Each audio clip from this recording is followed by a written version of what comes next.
Ô Luísa, a Procuradoria-Geral da República não descarta um pedido futuro de prisão de Eduardo Bolsonaro, mas por que ela se manifestou dessa forma hoje? Tem alguma motivação técnica? É isso, Uribe. Mais ou menos o que a Gabi Veras vinha dizendo, Gonê não entrou no mérito, né, sobre se a conjuntura atual, digamos, de Eduardo Bolsonaro seria suficiente para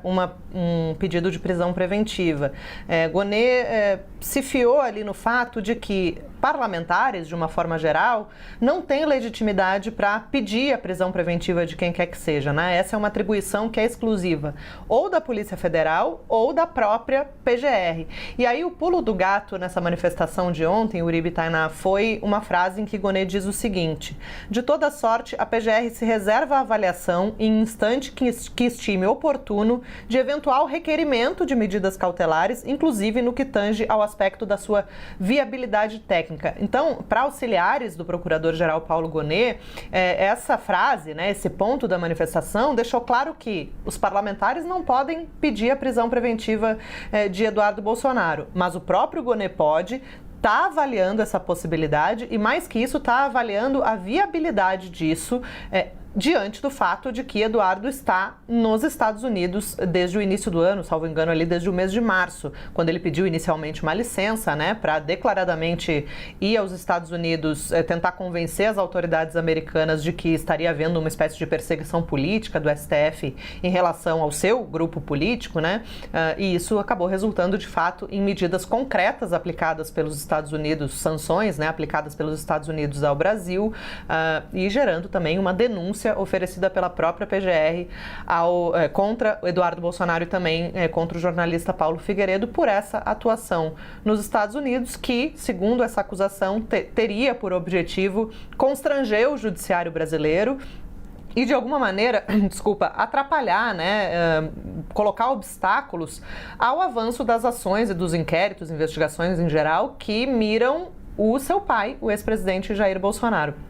De lá para cá, muita coisa aconteceu, né, Uribe e Tainá? De qualquer maneira, houve ali um avanço da investigação a despeito dessa ofensiva de Eduardo Bolsonaro nos Estados Unidos e que resultou ali em uma condenação do ex-presidente Jair Bolsonaro a 27 anos de prisão pela tentativa de golpe de Estado e agora ainda está na fase de publicação do acórdão, recursos até essa prisão realmente ser efetivada de Jair Bolsonaro. Em relação a Eduardo, a avaliação é de que Gonê foi estritamente técnico, dizendo ali que os parlamentares Lindbergh Farias e Talíria Peroni, me perdi aqui, não tinham legitimidade para fazer isso, mas que ele próprio deu ali um pequeno spoiler, né, de que, olha, eles não têm legitimidade, mas eu tenho e eu estou avaliando a possibilidade de, num momento oportuno, se for o caso, pedir essa prisão preventiva com base nessas argumentações, né, de que Eduardo está, de fato, insistindo na ofensiva nos Estados Unidos. Nada do que veio depois, né, a condenação do ex-presidente, as sanções dos Estados Unidos, também a própria denúncia que foi oferecida pela PGR foi capaz de parar, né, essas atividades que Eduardo Bolsonaro tem